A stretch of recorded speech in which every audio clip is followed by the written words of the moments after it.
I want to watch the news. Are you making headway at least? This is the news.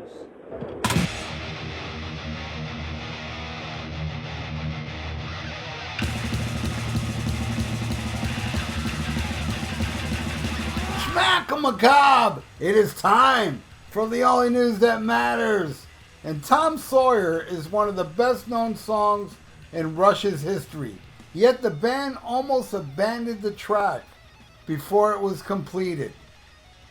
It was a very difficult song to record, said Geddy Lee, admitting during a recent interview with NPR's World Cafe, said every turn something was going wrong.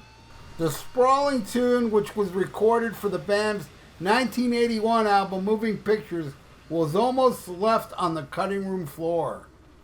When we came to mix it, there were all these technical problems because we were using one of the first computerized mixing consoles in North America at the time.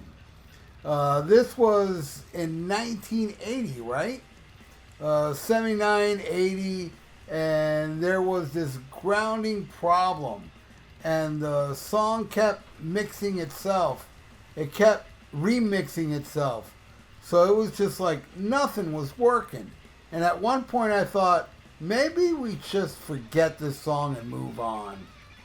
Lee was frustrated with the setbacks and he didn't think Tom Sawyer was worth the time and effort the band was giving it. Of course, the tune was ultimately not abandoned and instead went on to become one of the Rush's most beloved hits. It is also predominantly featured in the new movie, The Iron Claw.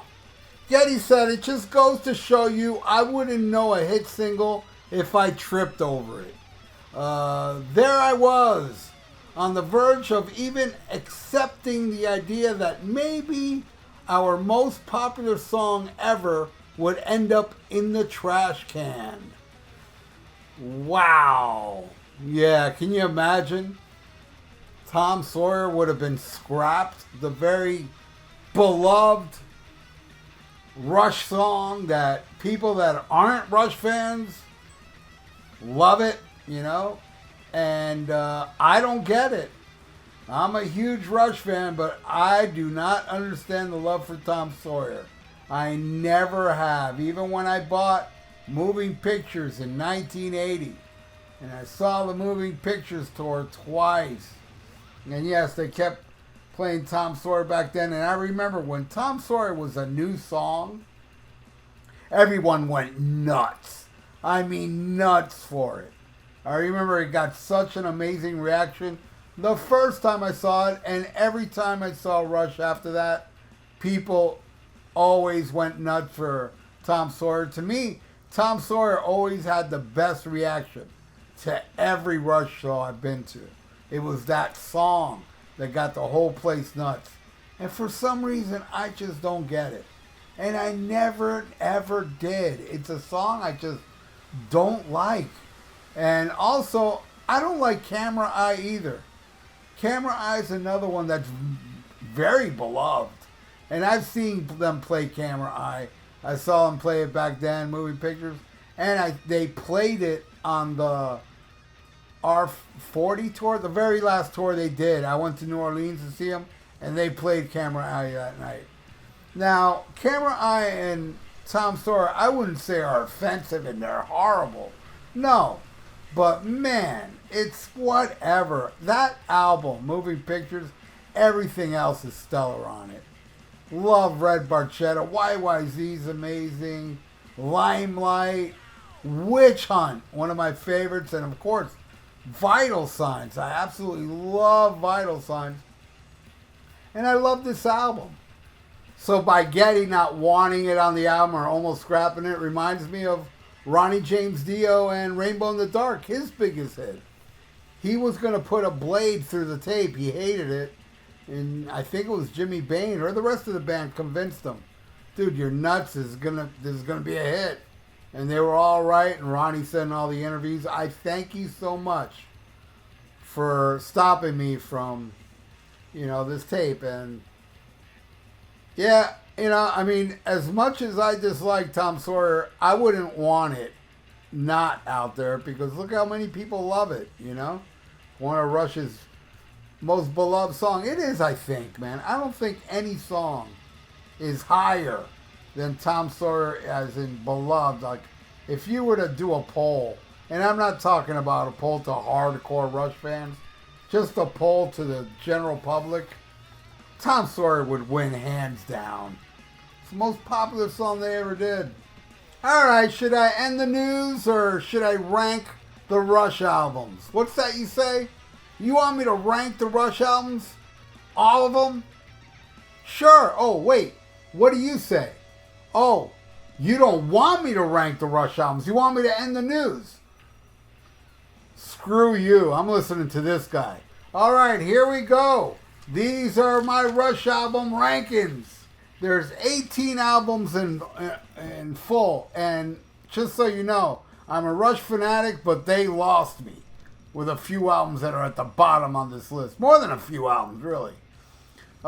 These are albums I just don't like by Rush. At number 18, the worst one is Hold Your Fire. At number 17, Power Windows. Very close to Hold Your Fire as being the weakest. At number 16, Roll the Bones. No thank you. At number 15, great opening track on the album, but I'm not a fan of Vapor Trails. Though I do like what is it? Small Victory. One Victory. Good song. Number 14, it has its moments. Snakes and Arrows.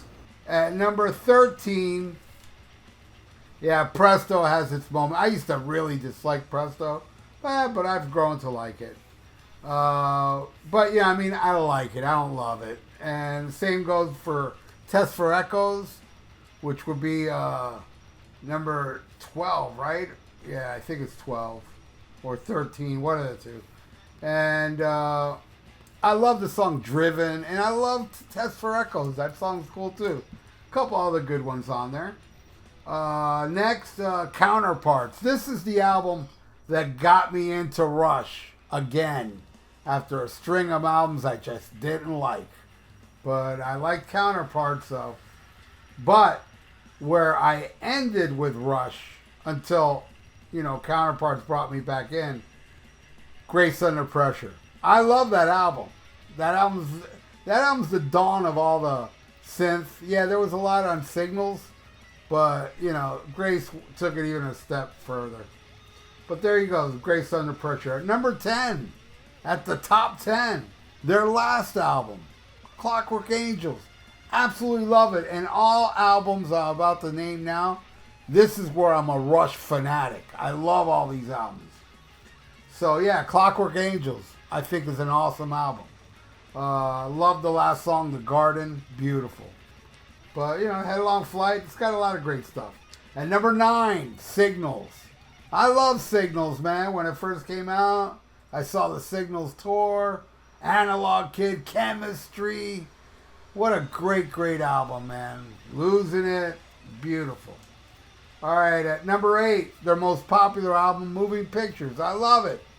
I just love 7 more than that, but as I said earlier, there's 2 songs I don't like off it. After Moving Pictures, at number 7, Fly By Night. God, I love that album. By Torn, the Snow Dog. Oh, I can go on and on about that awesome album. In the End, Fly By Night rules. Number 6, Caress of Steel. Love that album, man. The Necromancer, Lakeside Park, Bastille Day. Awesome stuff. And number 5, the first album. Love it. I mowed lawns to buy that album when I was a little kid. Working Man, What You Doing, and oh my God, that whole album. Before, After. All right, number 5, Permanent Waves. That album smokes. Love it. Natural Science, Free Will, Jacob's Ladder, man. Spirit of the Radio. I love that damn album. At number 3, Hemispheres. featuring my all-time favorite Rush song, La Villa Strangiato. Absolutely love Hemispheres. And number 2, A Farewell to Kings, Xanadu, Cygnus X1, you know, the title track, Cinderella Man, beautiful, great album that I put all the way up at number 2, but there can only be a number 1, and it has always been my favorite Rush album since the first time I heard it, and it wasn't the first Rush album I heard. I think that was the first album, but when I heard 2112, game over, and I still think that is their finest work, is 2112. Never gets old. It's a damn masterpiece. So there you go. Thank you so much for watching The Only News That Matters. Please subscribe to my channel if you haven't, and leave your comments below. What do you think of this Geddy Lee and this Tom Sawyer business? And hey, you want to rank the Rush albums? Go right ahead. I love reading other people's opinions because you all rule. And please like the video. It's good for the old YouTube algorithms. So stay frosty, listen to Black Sabbath, and smack 'em a gob. Farewell and adieu to you fair Spanish ladies. Farewell and adieu, you ladies of Spain. For we've received orders for to sail back to Boston. And so never more shall we see you again.